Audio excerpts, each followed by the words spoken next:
All right, Shalom. I want to start out by giving all praise, honor, and glory unto Yahweh, Shema, Shabbat, Shema, Kakwadash, double honor to the apostles and elders, great millstone, Shalom to all the Akimat, pushing the word of sincerity and in truth. Yeah, I want to do this lesson on the vaccinated versus the unvaccinated. This is going to be the new division.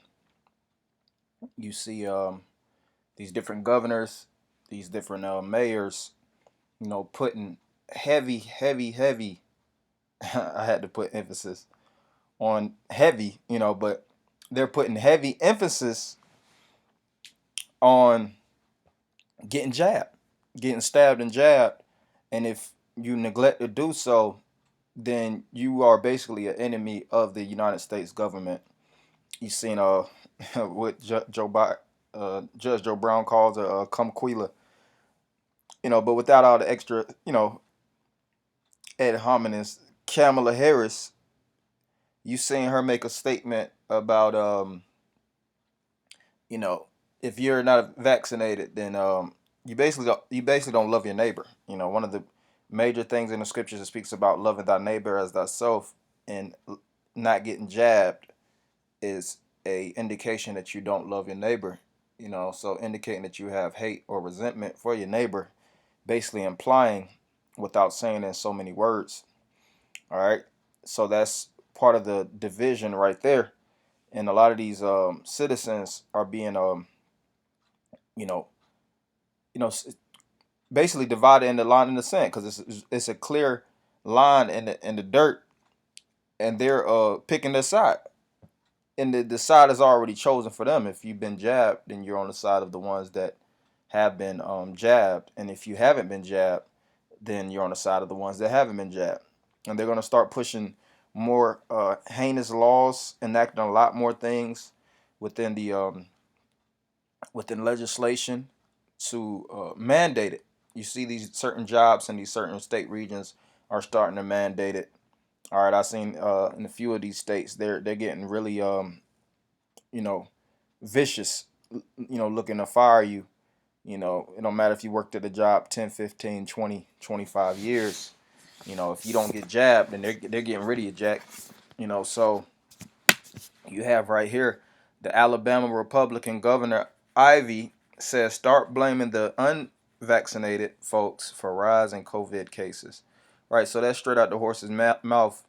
She's pointing at the ones that haven't been jabbed.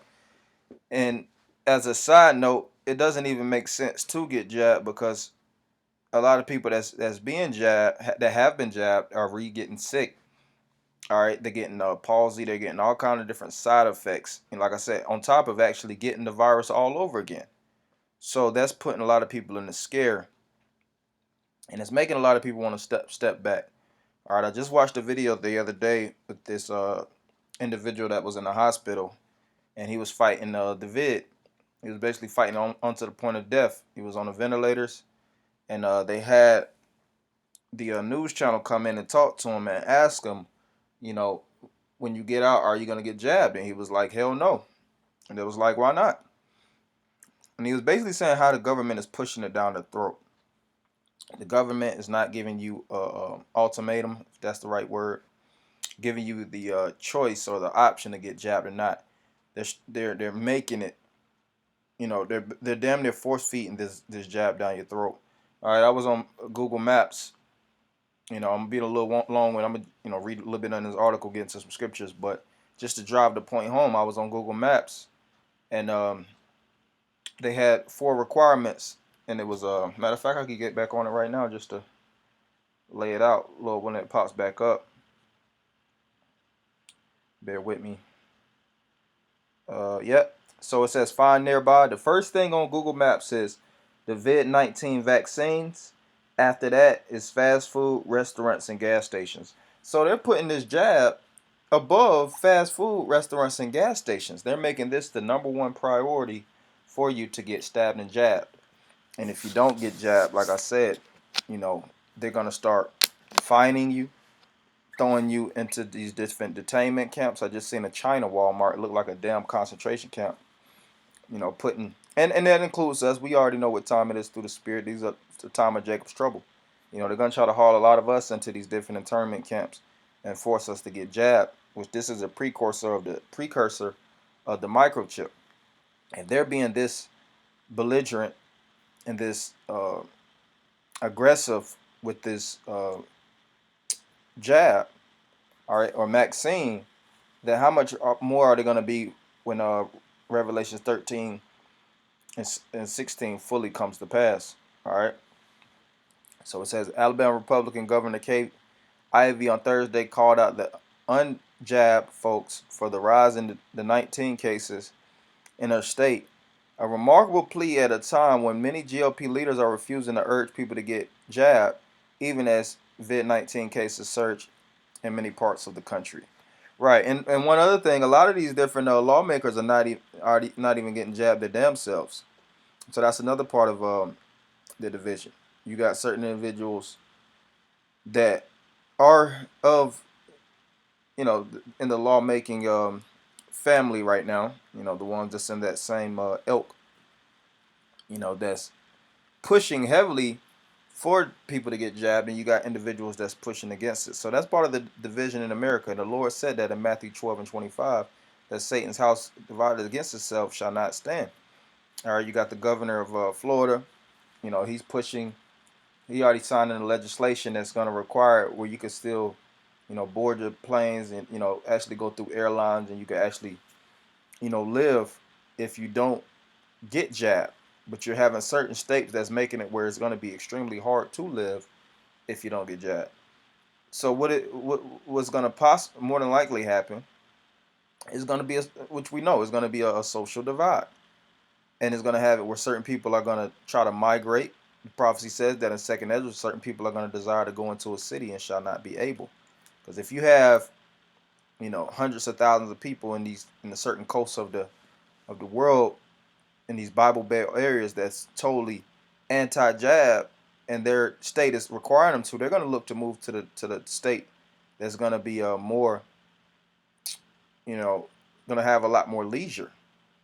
All right, and it's going to make it harder and harder for basically this system to sustain. Because you can't have high influx, hundreds of thousands of people just flocking from one state to the next. That's going to offset the balance on so many different levels.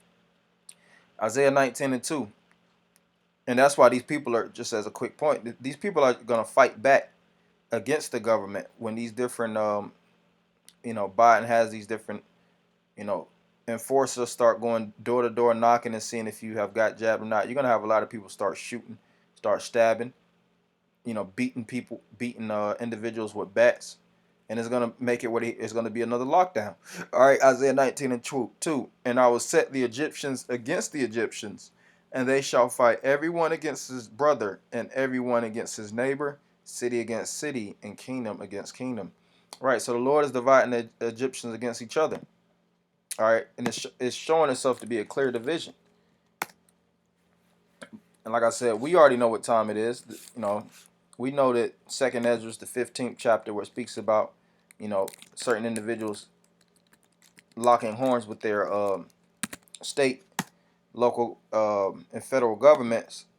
We already know that these things are going to come to pass because it's written.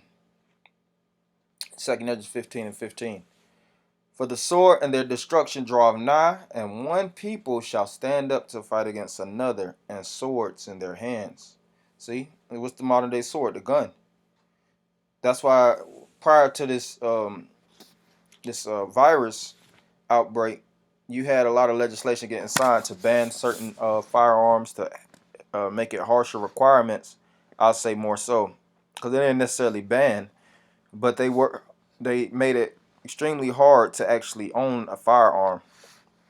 A lot more requirements to get a firearm, and they're looking to retrieve a lot of firearms from these individuals. And as soon as they do that, you know, that's when you know, basically all hell, havoc, and pandemonium is going to break loose.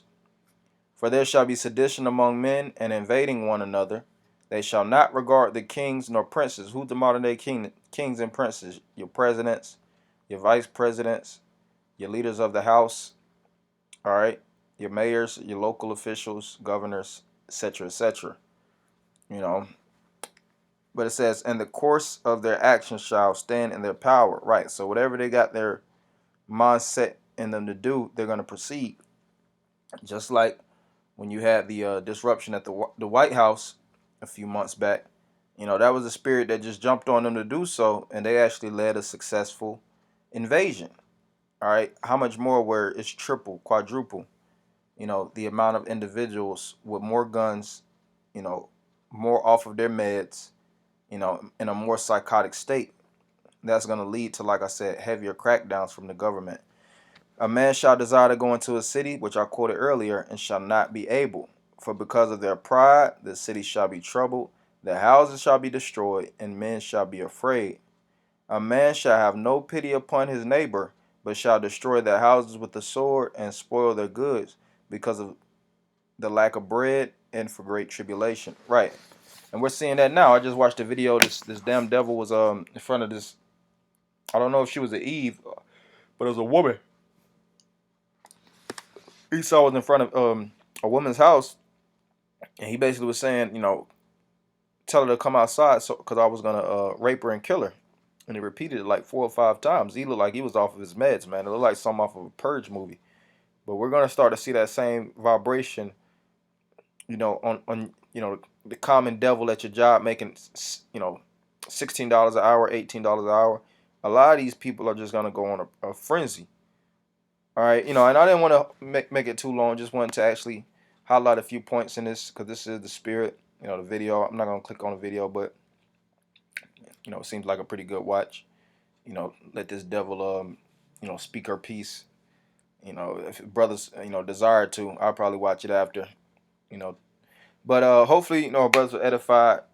Ended by giving all praise, honor, and glory unto Yahweh by Shema Rashah by Shema Kakwadash. Double honor to the apostle and elders, great millstone. Shalom Akim.